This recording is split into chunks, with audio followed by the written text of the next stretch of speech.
Hi, this is Zak Mir with the Bulletin Board Heroes on Monday, the 26th of November, here on Share Talk. Starting off with the Marisol Resources, where we've had this gap through the 50-day moving average and through this line of resistance at the top of a falling wedge from April. I suppose that's around sort of 12.8, 12.9 pence. And while we're above that, looking for at least a move towards 16 pence, which is the main post-June resistance on the daily chart. Only back below the 50-day line, 11.79, sounding any alarm bells on a stock which has turned rather sharply with what is effectively a bear trap gap reversal. So there we are.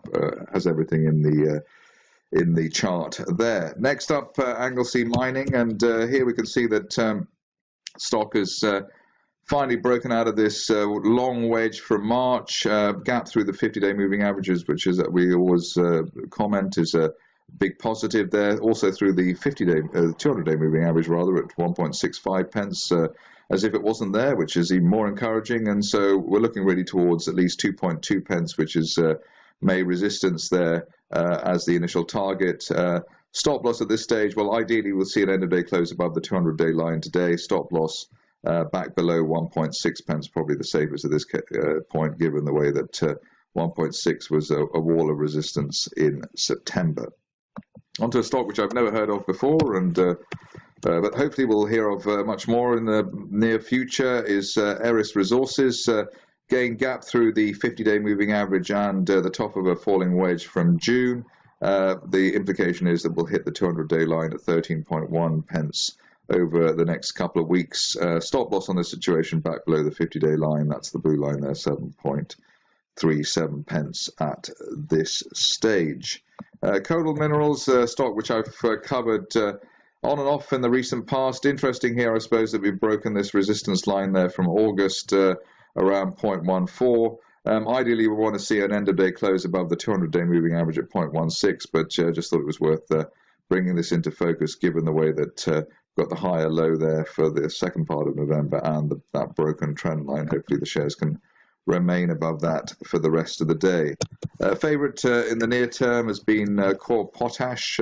See what's going on here. Got a line of resistance here from earlier this month around the 9.25 pence area. End of day close above 9.25 points to 12 pence for fans of this stock. A really good looking extended saucer, cup and handle type formation, a messy one, I suppose. It should have gone up there like that already, but maybe giving bulls another chance here. Stop loss back below 7.37 as well, which was the last swing low for the shares. Mobile streams next on the hit list here, with the gap through the 50-day moving average, just trying to break through that initial November resistance at a penny.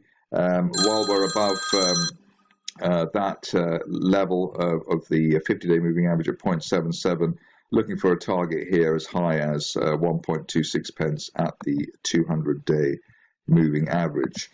Highlight of the day in terms of the news flow on small caps has been Powerhouse Energy with the Toyota deal.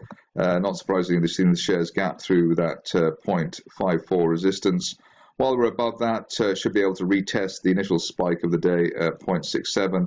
The big prize here, though, if we can break above 0.67, is 0.9, which was the top of a notional July rising trend channel there. Ideally, the shares close above 0.6, which has been the sticky resistance for the stock over recent months. Finishing off with a very bullish looking formation here at Rockrose Energy. Shares obviously pausing for breath after the spike higher last week through £7, but it does look as though we're in a wide rising trend channel from April, heading as high as £10, and that target valid over the next 2-3 months, as long as we hold above that last month's resistance at £6.19.